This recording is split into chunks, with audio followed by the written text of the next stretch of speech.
Welcome to Sweet Valley Diaries extra drama for book number 11, Too Good to Be True.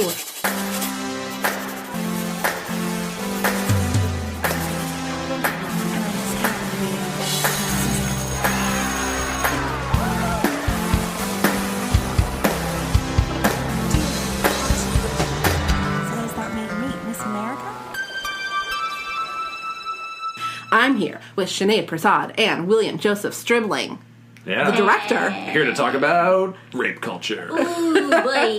Yeah, so all three of us independently were like, you know what? This book is problematic. All three of us separately found it to be exactly that. And it's laugh out loud funny. I only think people our age should read this. I do not think teenagers children should not read it. Right, you were saying when you opened the book 12 and up, that the 12 and up is like the most shocking, upsetting thing about the series. Pretty young. I would say, as someone who does teach high school age people occasionally, they're smart enough to read this and think and like know how absurd it is. Now, I don't think in the 80s it would have been appropriate. I think we are now woke enough as a society that the 14-year-olds to 17-year-olds of today, they would also find this hilarious. I hope so. Because like when I was 16, I read Twilight and I liked it. And now it's like, this is fun to read because it's insane. Yeah. So now I feel like if I were 16, I would have read this and just been like, oh my god, I gotta read all of these because these are ridiculous and fun. But they were not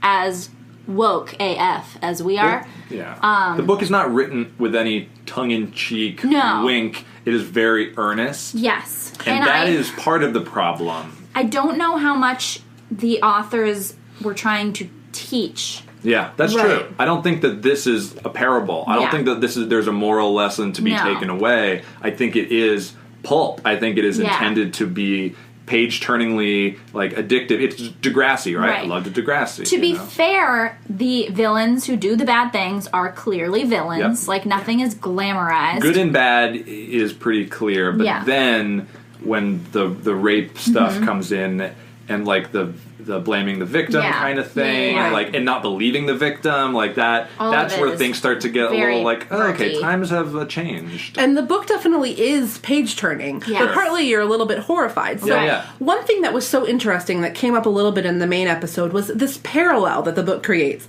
between Jessica and Suzanne. Here are two characters that have 16 years old. They're both 16. One of them both mean as hell. Yeah, I mean, visually it's almost like a yin and yang, except they're both the same. You know, we've got Jessica... Well, one's a size 6, so...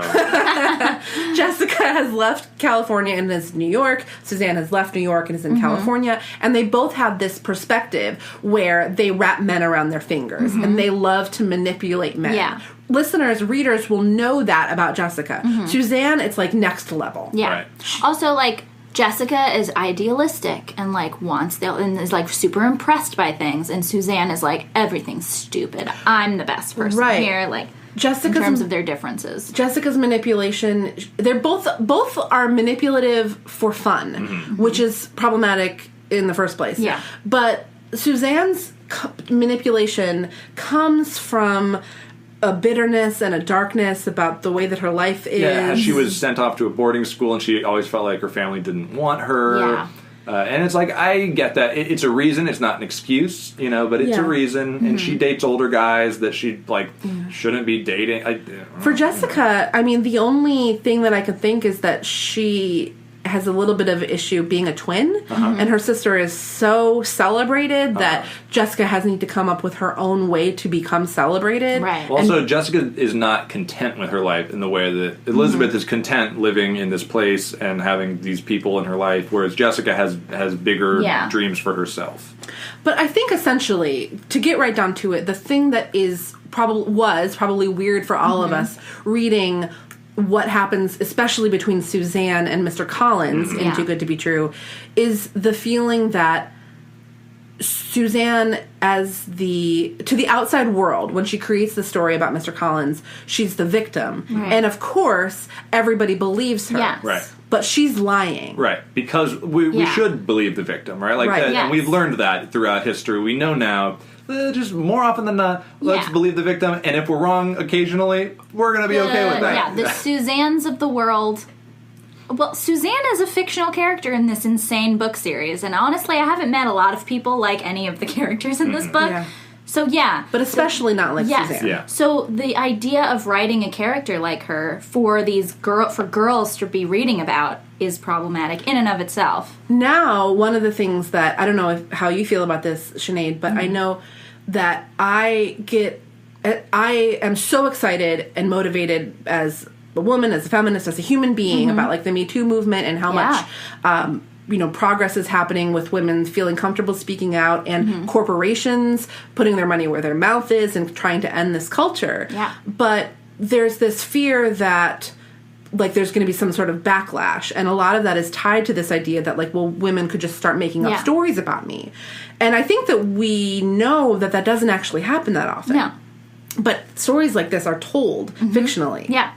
There is, do you guys watch Veronica Mars? No.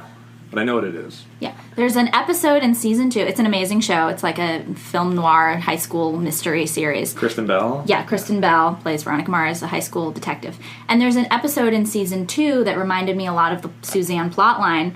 Adam Scott plays a really hot young teacher who's like accused of getting a girl pregnant. And I think that episode treats the situation the way that should be portrayed. I won't tell you exact because there's a lot of twists in it. But if you wanted to check out that episode, it's in season 2. Adam Scott is in it, and that's like the way I would want this sort of storyline portrayed. I'm not saying you can't do these storylines, but like right, and these things do happen. Yeah. But so on the one hand, you have that example of weird behavior that suggests that these things exist and maybe are even common in the world. Yeah. And on the other hand, you have Jessica's situation.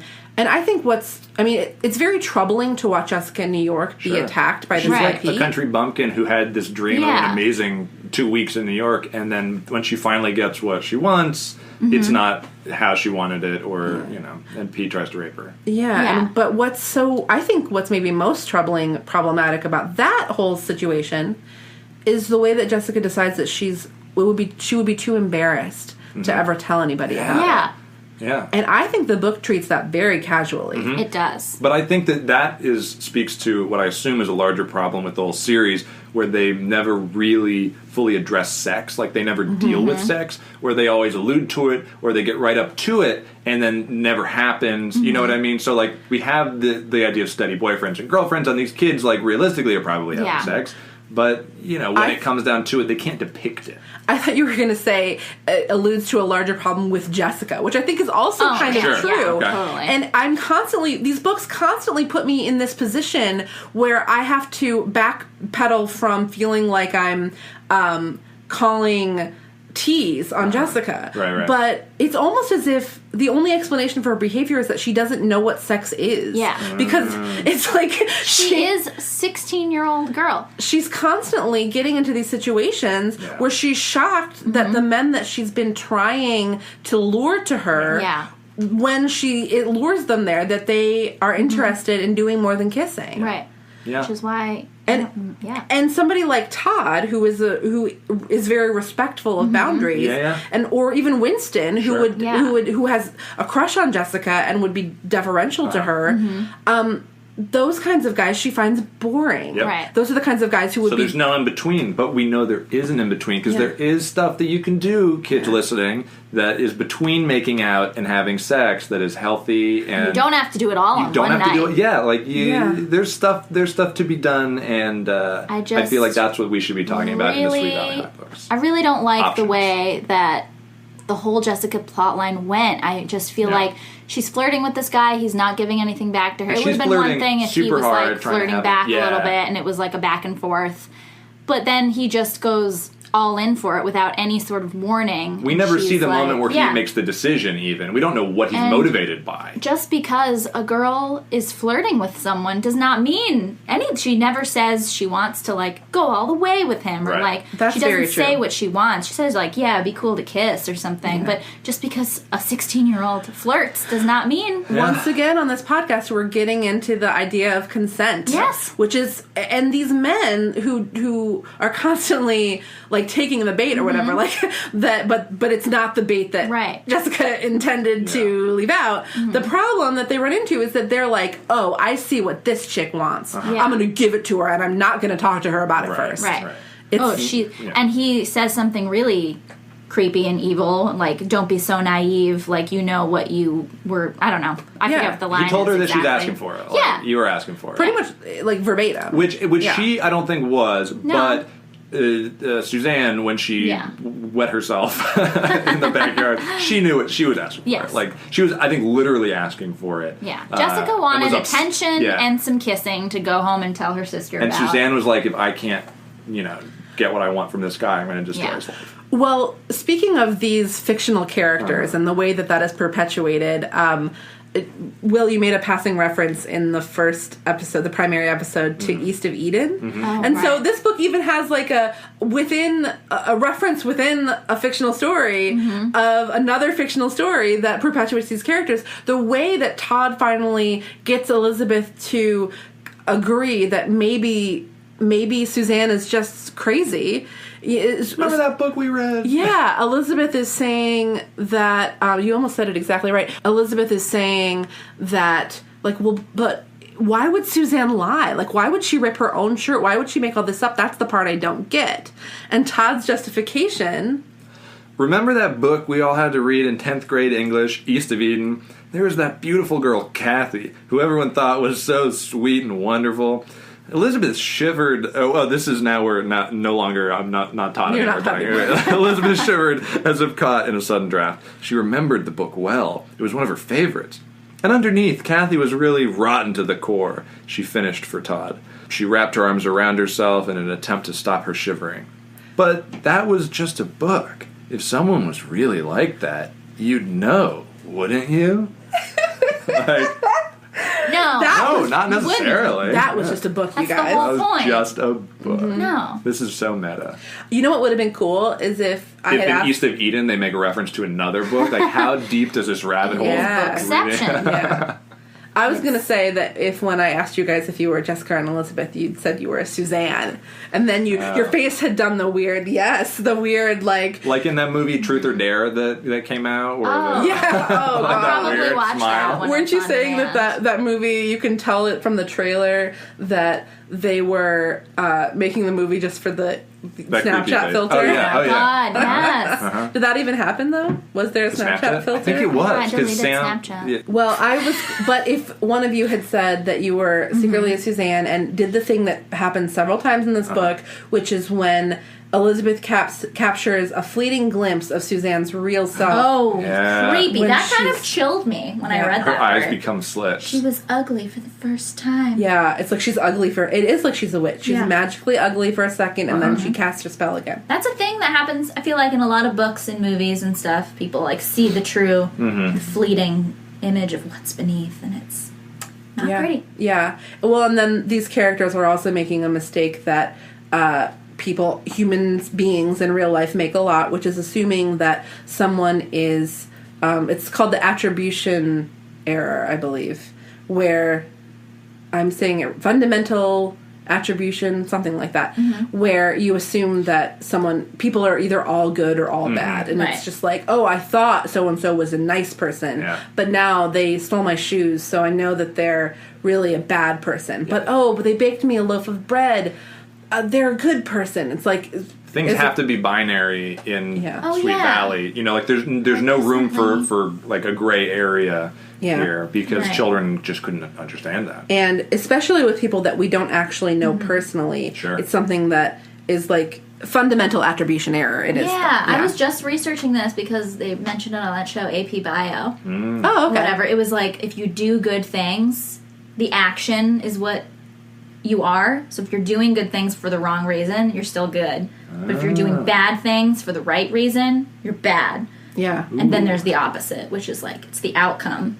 That's who you are. Yeah. Very weird. TV shows, and movies, books, and science all melding together in this bonus episode of Sweet Valley Diaries. Valley High. Who knew? Thank you guys so much again for joining me. And, if you want to read another book, just let me know. I got a whole collection over there. Could you tell me a story about a turtle? Theodore the Turtle? Is that what it is? I don't know any stories.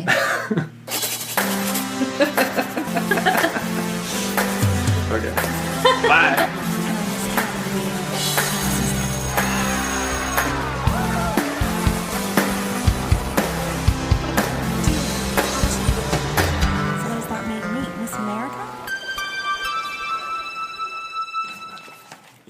empty cup. No, there's one sip of water in here. So I had to make sure you have to whisper. You're gonna hold that empty cup the whole time? Yes, that's my plan. It's like a security blanket. Oh. My empty Indiana cup. My friend gave this Empty to me. Indiana sounds like a place in Indiana. Ooh, I like that. Can we set something empty Indiana? You know, there are names of towns all over this cup, so if it's on there, maybe... Prophet Town? You could see the Broad Ripple. They don't have the greatest names. I've been trying to get Russ to let me write something with him where I only have the title. It's called Living in Squalor, and it's set in a place called Squalor. That's cool. all I have. I like but Squalor sounds like it would be in Indiana. Squalor, Indiana? Yeah. That sounds good. That's a very Isn't that a good title? Show name. You can have it if you want. Just thank me later. Thank you. In your Emmy speech. Well, do you guys remember the show Erie, Indiana? Yeah. No. Yeah. Sean loved that show. What was this? It was like Stranger Things before Stranger Things. It's starring the kid from Hocus Pocus. Oh, okay. Yeah. All right, so it's old.